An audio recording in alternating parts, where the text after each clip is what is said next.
Bu? Baik, yang cari nafkah siapa? Beda antara kerja dengan nafkah. Saya ulang ya, beda antara kerja dengan nafkah. Nafkah itu usaha yang diikhtiarkan untuk memenuhi kebutuhan rizki di rumah tangga. Usaha yang diikhtiarkan untuk memenuhi kebutuhan rizki di mana? Rumah tangga. Bentuknya beragam jenis pekerjaan, tapi tidak semua pekerjaan itu sifatnya nafkah. Wah, ini mulai serius nih. Tidak semua pekerjaan itu sifatnya apa? Karena nanti perempuan pun diperkenankan untuk beraktivitas dalam bentuk pekerjaan-pekerjaan dengan dua syarat utama nanti. Satu, bukan dipahami sebagai nafkah. Yang kedua, tidak mengganggu stabilitas di rumah tangga, yang mengabaikan tugas-tugas pokoknya. Nanti saat masuk ke tugas pokok perempuan kita akan bahas itu. Kalau keluar dari sini sengaja bekerja misalnya dan dipahami sebagai nafkah, maka pasti, saya katakan pasti, akan muncul persoalan-persoalan di rumah tangga. Jadi kalau sifatnya pencarian nafkah, itu tugas suami, bukan istri. Sepanjang ada kemampuan dan sudah Allah lekatkan itu semua, maka dia bergerak berikhtiar pun kebutuhan yang ada di rumah itu Allah akan penuhi. Cara menerangkan gampangnya begini, contoh, di rumah ada suami A, perempuan di sini istri B, di sini B, ada anak 3 C, D, E. Nafkah tuh begini, kalau suami A dia bekerja mencari yang halal dan baik, dapat berapapun dari pekerjaan itu akan Allah cukupkan untuk seluruh yang ada di rumah ini. Nanti hasilnya diberikan kepada istri, istri mengolah jadi untuk semua. Ya, makanya nanti di Islam itu ada bab khusus. Nanti kalau bapak-bapak ngaji saya terangkan babnya. Bagaimana suami bisa mensupport mencari rizki yang baik, yang mencukupi, bahkan menyenangkan untuk istri sehingga mudah untuk mengolahnya. Tapi karena ini kajiannya untuk ibu, saya ingin katakan, suami dapat berapapun diberikan kepada istri, itu Allah akan buat cukup untuk sekeluarga.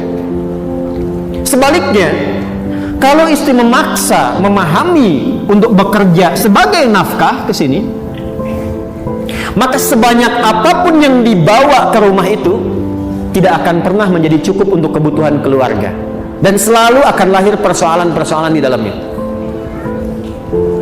Jelas? Zaman Nabi perawat ada yang jadi perawat, yang jadi guru ada, karena memang ada sifat-sifat pekerjaan yang memang mutlak perempuan ada di situ. Yang mengandung siapa? Yang melahirkan siapa?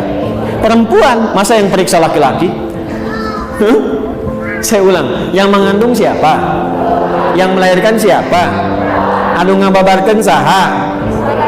Istri, perempuan, ibu. Kok yang periksa laki-laki? Makanya di sini perempuan jadi perawat, perempuan jadi bidan, perempuan jadi dokter, perempuan jadi guru, boleh tidak? Boleh. Sayyidah Aisyah radhiyallahu taala anha, ummul mukminin, guru, pengajar, bahkan ada murid dari kalangan laki-laki pakai hijab tertentu. Jadi guru boleh, ya. Jadi pengajar boleh, jadi dokter boleh, silahkan. Sepanjang nanti ada bagian-bagian yang tidak boleh kemudian masuk ke dalamnya, karena itu bagian laki-laki. Kalau ibu ingin menyalurkan profesi, misalnya ada bakat tertentu mengajar, silahkan. Tapi jangan jadikan pengajaran itu bagian dari pencarian nafkah.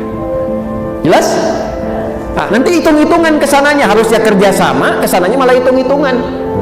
Ini harta aku ya, ini yang punya kamu ya. Kalau kita nanti berpisah, tuh kemarin baru nikah udah mikir berpisah. Pokoknya kita pisahin, kalau terjadi apa-apa bagi dua. Tuh.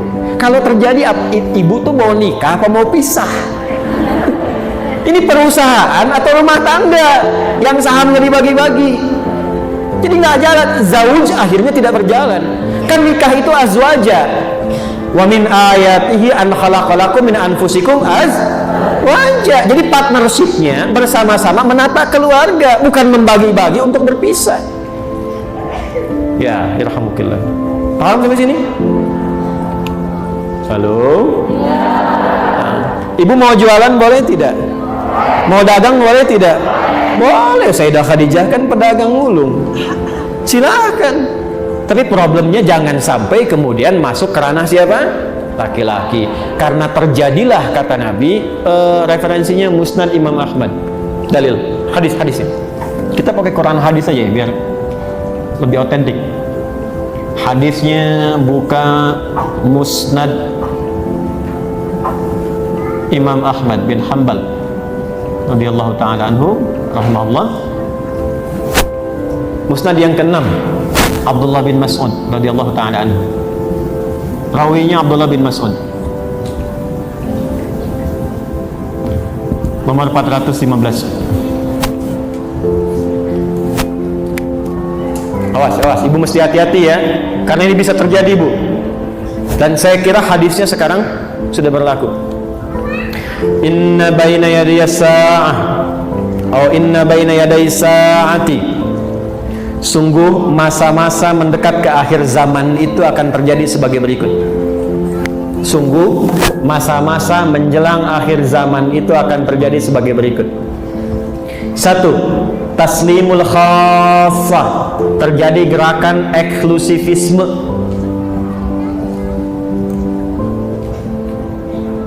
Apa Ustaz eksklusivisme itu? Cara pandang yang mengkhususkan sesuatu di semua aspek. Jadi kalau bergaul sama golongan ini aja, yang itu nggak bisa berbaur. Kalau mengaji khusus ini aja, nggak bisa campur dengan yang lain. Bahkan untuk memberi salam pun pada golongannya aja, yang bukan golongannya tidak disalami. Itu kata Nabi. Sekalipun dia sama-sama muslimah. Assalamualaikum ukhti. Apa ya? Ibu kan masih bid'ah. Hah? Jadi yang dulunya afsus salam kepada siapapun tebarkan rahmat, kasih sayang, salam. Ibu dulu kan kalau bertemu masih assalamualaikum ya. Temu saya di Timur Tengah itu masuk angkot aja assalamualaikum. Ya. Assalamualaikum. Waalaikumsalam. Kalau sekarang kan masuk angkot assalamualaikum bawa kotak kan. Nah ini akan terjadi gerakan-gerakan yang terbatas kata Nabi. Dekat-dekat akhir masa itu sudah nggak kenal lagi silaturahim yang luas, mulai terputus. Kemudian yang kedua apa? Ini yang terkait dengan penjelasannya. Fusyuwat tijarah. Sudah mulai menyebar berbagai jenis jual beli, transaksi jual beli. Di kata Nabi semua jenis perdagangan jual beli itu ragamnya udah banyak. Sampai-sampai di hadis lain taqarrubul aswaq, mengakses, cara mengakses dagangan itu jadi lebih mudah. Sekarang terjadi tidak? Dulu ibu kalau mau ke Kosambi naik angkot ya, naik ojek jalan, dapat di situ pulang kan? Sekarang keluarkan handphone, klik datang sendiri ya. Terjadi belum? Sudah terjadi?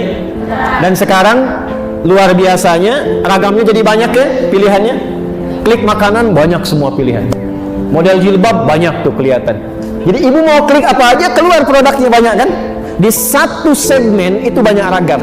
Kata Nabi mendekat kepada akhir zaman itu akan terjadi ragam banyak sekali dalam konteks kehidupan ekonomi. Dagangan modelnya banyak, satu menu bisa banyak.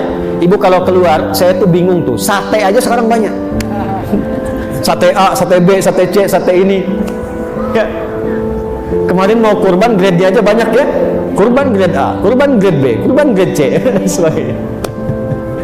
Ya, yang jadi persoalan apa? Sampai-sampai saking banyaknya peluang berdagang itu, istri ikut membantu suami hadir di dalamnya. Fatu'inul mar'atu zawjaha fit tijarati, itu hadisnya. Maka suami mulai melibatkan istri dalam bisnis, dalam dagangnya. Atau kadang-kadang istri inisiatif nyusul suami pengen sama-sama dagang. Terjadi nggak sekarang? Tuh, kan? Kayaknya Pak, Mama buka ini aja deh, gitu ya. Bapak ke kantor, Mama pengen buka ini. Salah tidak? Tidak. Salah tidak? Tidak. Sampai di sini hadisnya tidak menyoal. Ibu mau dagang, silahkan. Ibu mau berniaga, silahkan. Tapi yang jadi persoalan adalah ketika sudah mulai merasa sukses, baik dan seterusnya, istri naik posisi dan merasa melebihi suami, dan disitulah kemudian mengambil tanggung jawab nafkah dalam kehidupan rumah tangga. Muncul persoalan.